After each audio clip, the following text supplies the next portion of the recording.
نحمده ونصلي على رسوله الكريم أما بعد أعوذ بالله من الشيطان الرجيم بسم الله الرحمن الرحيم إنما يخشى الله من عباده العلماء آمنت بالله صدق الله العظيم.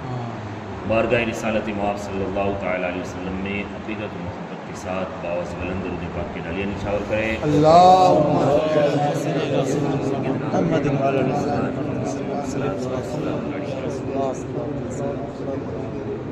ایک مرتبہ اور نبی اور آل نبی کی بارگاہ میں باوس بلند بارک علی سیدنا محمد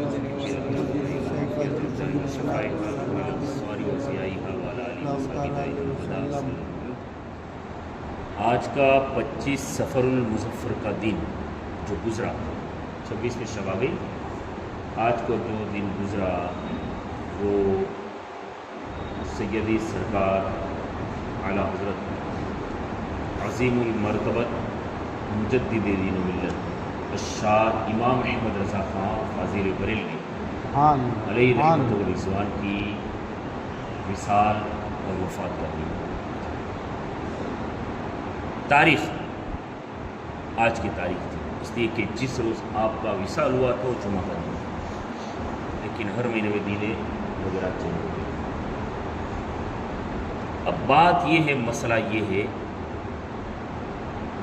کہ کیوں اعلیٰ حضرت کا نام اتنا روشن. گئی رات اور آج کی رات شاید قریب قریب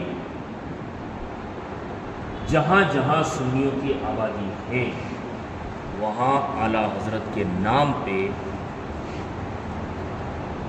گئی رات اور آج رات میں بے شمار خراج عقیدت پیش کیے گئے ہیں. اب لوگوں کی حیثیت کے حساب سے کسی نے بڑے بڑے علماء کو بلا کر کے طریقے سے پروگرام کیے ہوں گے، کسی نے چھوٹے موٹے، اور کسی نے قرآن خوانی ہے تو کسی نے ختم قادریہ شریف وغیرہ وغیرہ ذکر و اذکار کر کے ان کی سارے. اب کیوں ان کا نام اتنا روشن اور چمکدار؟ ایک بات کو یاد رکھیں، جو بندے مومن اپنے نبی کے نام پر اپنی زندگی کو وقف کر دیتا ہے تو اللہ رب العزت قیامت تک کے لیے اس کے نام کو دنیا میں روشن فرمائے.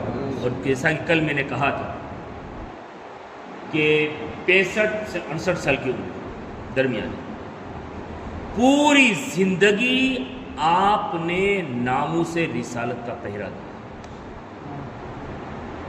رسول اللہ صلی اللہ تعالی علیہ وسلم کی سیرت کا آپ نے پوری زندگی پہرا دیا تو پھر اللہ تبارک و تعالیٰ نے یہ مقام عظیم عطا فرمایا کہ آج دنیا کے جہاں کہیں اہل سنت جماعت کے لوگ بستے ہیں، دنیا کے گوشے گوشے، صرف ہندوستان کی بات نہیں ہے، دنیا کے گوشے گوشے میں جہاں جہاں اہل سنت والجماعت بستے ہیں وہاں اعلیٰ حضرت کے نام پہ خراج عقیدت پیش کیا جاتا ہے. اور آپ نے اپنی پوری زندگی سیرت رسول کے ڈھانچے میں ڈھال دی تھی. اب وہ میں کل کی طرح چند منٹ جوشیلے بات نہیں کرتا. آپ نے اپنی پوری زندگی کو سیرت رسول کے ڈھانچے میں کیسے ڈال دیا؟ آپ دیکھیے، سب سے پہلی تو آپ کی عادت کریمہ کو آپ دیکھیے کہ اپنے نبی سے لگاؤ کتنا تھا، اپنے نبی سے محبت کتنی تھی، اپنے نبی سے عشق کتنا تھا. کہ بتایا جاتا ہے کہ آپ سوتے تھے نا تو سونے کا انداز بھی یہ تھا کہ اس طرح سکڑ کر کے سوتے تھے کہ سوتے تھے تو پتہ چلتا تھا کہ جیسے لفظ محمد لکھا ہوا. آپ نے چھبیوں میں دیکھا ہوگا محمد لکھا ہوا، اردو میں، گجراتی نہیں، انگلش میں محمد لکھا ہوا. تو یہی آپ کی کیفیت ہوتی جب آپ سوتے تھے. تو محمد میں میم کا منڈا نکلتا ہے تو آگے ان کا سر نکلا کرتا. شارٹ کٹ یہ کہ جب آپ سوتے تھے اپنے پیروں کو سکڑ کر کے سوتے تھے اور اس طریقے سے سوتے تھے کہ جب سوتے تھے تو لفظ محمد کا نقش بنتا ہوا نظر آ رہا. یہ اپنے نبی سے ان کی محبت تھی اور عقیدت تھی اور اسی پہ بس رہی. بلکہ جیسے کل میں نے کہا تھا کہ 25 صفر کو بعد جمعہ کا دن تھا، بعد جمعہ 3:38 پہ آپ کا وصال، 2:38 پہ آپ کا وصال. لیکن وصال سے پہلے چونکہ چندر بیمار رہے تھے تو وصال سے پہلے آپ نے اپنے عقیدت مندوں سے، محبت کرنے والوں سے کہا کہ لوگوں میری قبر کھودو گے نا؟ ہماری قبر کتنی ہوتی ہے؟ شاید کمر تک، لیکن میرے خیال سے وہ بھی زیادہ ہو جاتی ہے، اب تو اتنا بھی نہیں ہوتا ہے. شاید میرے خیال سے وہ پتھر ہے تو اس کے 4 تھر ہوتے ہیں جہاں تک میرا گمان ہے. اعلیٰ حضرت نے کہا کہ میری قبر کھودو گے؟ تو ہے آپ نے فرمایا کہ میری قبر اتنی گہری کرنا کہ قبر ڈھانپ دینے کے بعد بھی آرام سے میں اپنی قبر میں کھڑا ہوں. اپنے نبی سے لگاؤ دیکھیے، محبت دیکھیے. تو لوگوں نے پوچھا کہ حضور اتنی گہری قبر؟ کہا ہاں اتنی گہری. پوچھا گیا کہ کوئی وجہ تو ہوگی نا؟ اور بزرگوں کے ہر کام میں کوئی نہ کوئی حکمت ہوا کرتی. شاید غالباً مجھے یاد ہے کہ میں نے محرم کے بیان میں کہا تھا کہ اپنے نبی سے محبت کرنے والے کوئی نہ کوئی بہانہ ڈھونڈ لیتے، لیکن وہ ہمارے جیسے نہیں ہو بھائی. ہاں کہ وہ بانی شریف کے جلوس کے آڑ میں بھی پھر ڈی جے بجانے چالو کر دو، امام حسین کی محبت کی آڑ میں ڈی جے چالو کر دو، اور جو یزیدیوں نے جیسے مطلب کہ خرافات کیے تھے وہ محبت نہیں، جو آج ڈھونگی محبتیں اور جھوٹے جو دعوے ہیں وہ نہیں. ان کے دعوے جہاں تھے ویسی دلیلیں بھی تھی ان کی زندگی.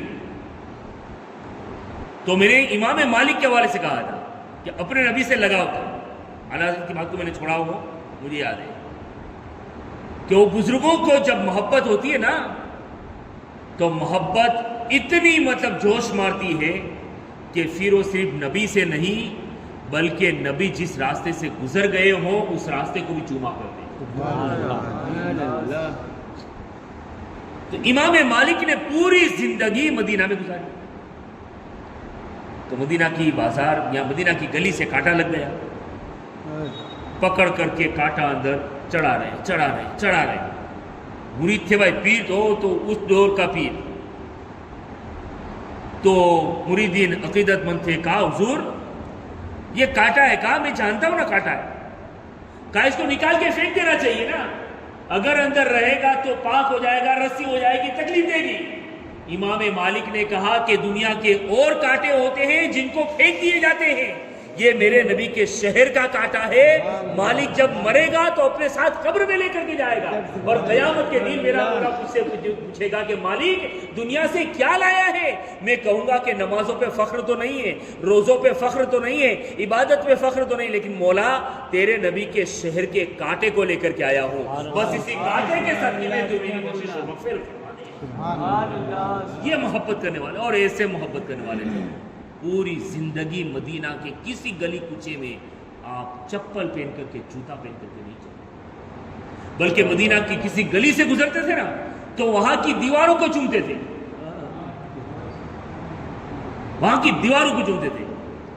لوگ کہتے کہ حضرت دیواروں کو چومنا؟ اب کیا فرماتے؟ کیا پتا ہو سکتا ہے کہ میرے نبی کبھی اس دیوار کو ٹچ ہو کے نکلے ہو، اس لیے چومتا ہوں. کہا یہ بات سمجھ میں آتی ہے، کیا نبی اس طریقے سے چلتے تھے؟ تو آپ نے فرمایا کہ اگر نبی نہ ٹچ ہوئے تو ہوا کی وجہ سے نبی کا پہنا ہوا کپڑا اڑا ہو اور وہ کپڑا اس دیواروں سے ٹچ ہو گیا ہو. کہا تو یہ نبی کا چلنے کا انداز کیسا تھا؟ نبی کا چلنے کا انداز تو یہ آنکھیں جھکا کر کے کپڑوں کو درست کر کے چلا کرتے ہیں. کہا یہ بات سمجھ میں آنے والی؟ تو لوگوں نے کہا کہ یہ بات سمجھ میں آنے والی. تو امام مالک نے کہا کہ اگر کپڑا نہ ٹچ ہوا ہو تو شاید جب ہوا کے جھونکے چلے ہو اور میرے نبی کی سے جسم سے مس ہو کر کے ان دیواروں سے ٹکرائے ہو، اس لیے میں ان دیواروں کو چنتا ہوں. تو یہ محبتیں تھیں ان کی. اور ہماری محبتیں کیا ہے یہ تو مجھے بولنے کی ضرورت نہیں، مجھ سے زیادہ آپ جانتے ہیں کہ مجھ سے زیادہ آپ ہوشیار ہے بھائی. تو ہماری محبت کیا آپ اندازہ لگا یہ بزرگوں کی. تو بہرحال میں بات کر رہا تھا اعلیٰ حضرت کی. تو اعلیٰ حضرت نے کہا کہ اتنی گہری، کہا حضور اتنی گہری قبر؟ کہا ہاں. لوگوں نے پوچھا کہ حضرت وجہ؟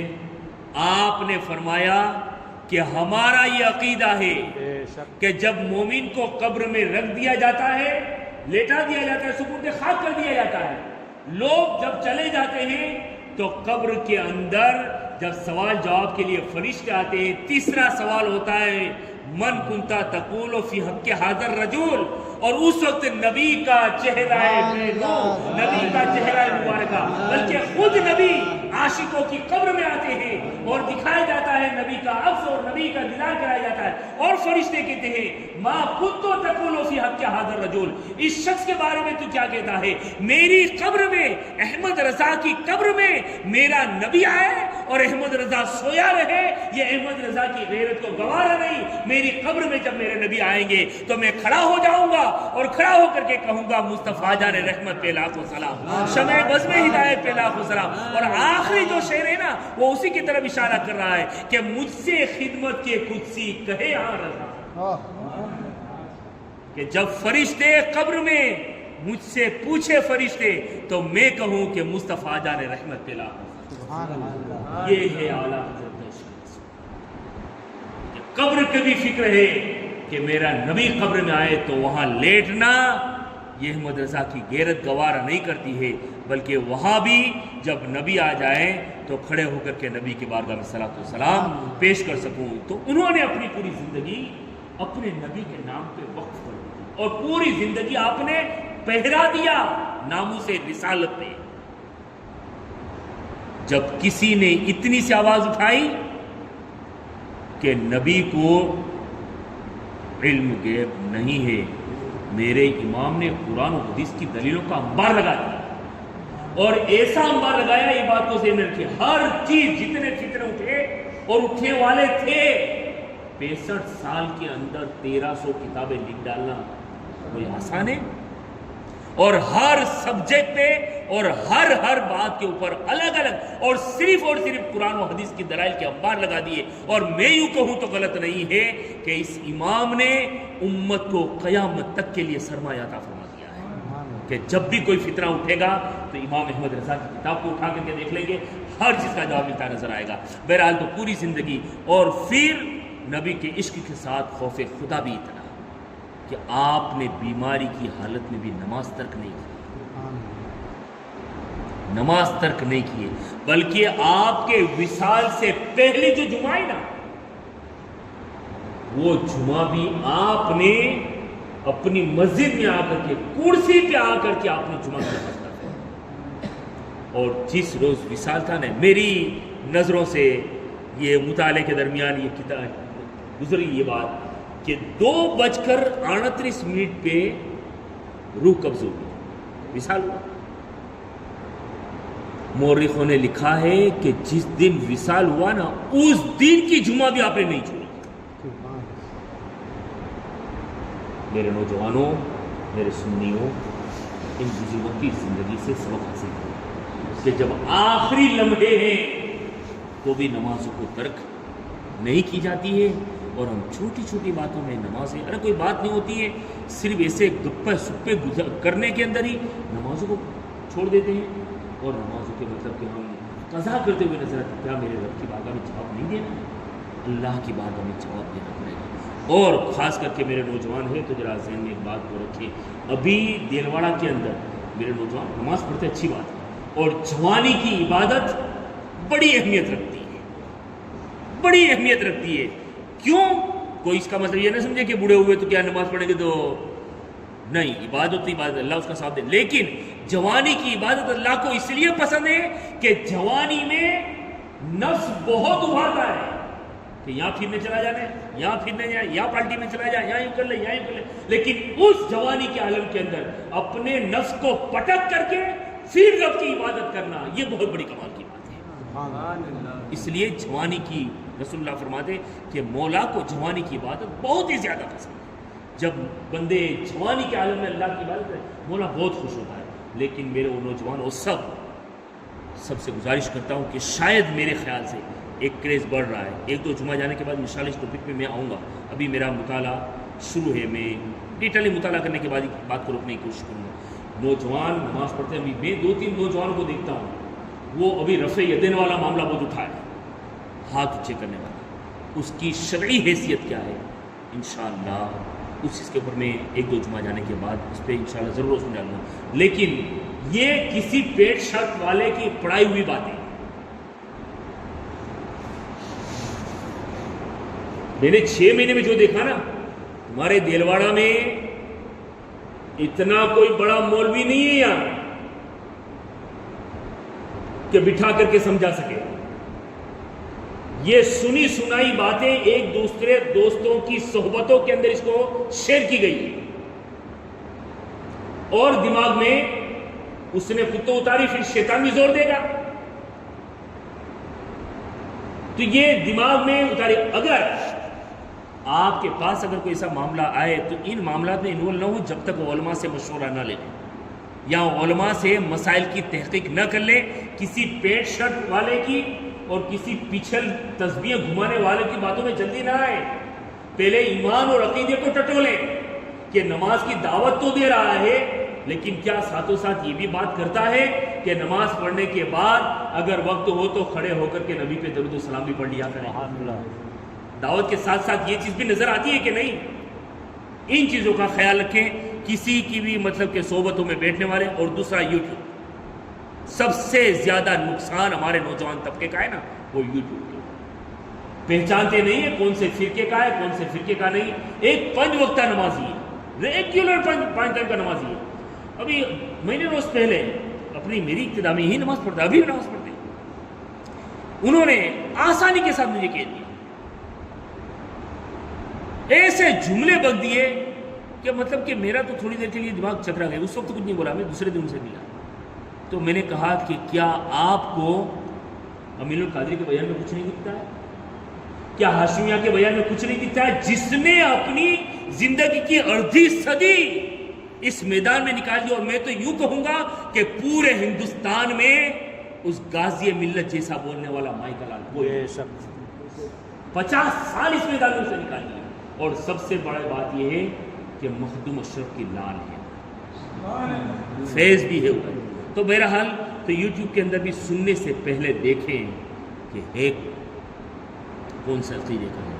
لیکن مختصر یہ کہ وہ رفع یدین والا مسئلہ جو چل رہا ہے بڑی تیزی کے ساتھ چل رہا ہے. میں آیا تھا تو ایک بھی نہیں دیکھتا تھا, لیکن ابھی 5-6 مہینے کے اندر میں نے 3-4 کے اوپر تو میری نظر چلی گئی. یہ مسئلہ بڑی تیزی کے ساتھ چل رہا ہے. ان معاملات کے اندر نہ آئیں, اور آپ تک اگر کوئی دعوت پہنچانے کی کوشش کرے تو بس اتنا ہی کیجیے گا کہ چلے کام کرے, جوڑ میں آ جا, نماز پڑھ کے اپنے مولانا سنیں, دودھ کا دودھ پانی کا پانی ہو جائے.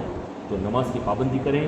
اعلیٰ حضرت نے بھی اپنی زندگی میں کبھی نماز کو قضا نہیں کیا, ترک نہیں کیا ہے. تو نمازوں کی پابندی, اور خاص کر کے نوجوان طبقہ نماز کی اشد ضرورت ہے کہ پابندی کرے. اس لیے کہ بزرگوں کا قول ہے کہ جس قوم کے نوجوان سنور جاتے ہیں وہ قوم شاد اور آباد ہو جایا کرتی ہے, اور جس قوم کے نوجوان بگڑ جاتے ہیں اس قوم کی نسلیں برباد ہو جاتی ہیں. تو پابندی کریں, شریعت مصطفیٰ کا خیال رکھیں, اور اپنے ایمان اور عقیدے کو بچانے کی کوشش کریں, بری صحبتوں میں نہ آئیں. اللہ رب العزت ہمیں صحیح معنوں میں سرکار اعلیٰ حضرت کی زندگی سے درس عبرت حاصل کرنے کی توفیق عطا فرمائے, اور اللہ رب العزت ہمیں اسلام پہ استقامت عطا فرمائے. وآخر دعوانا الحمدللہ رب العالمین.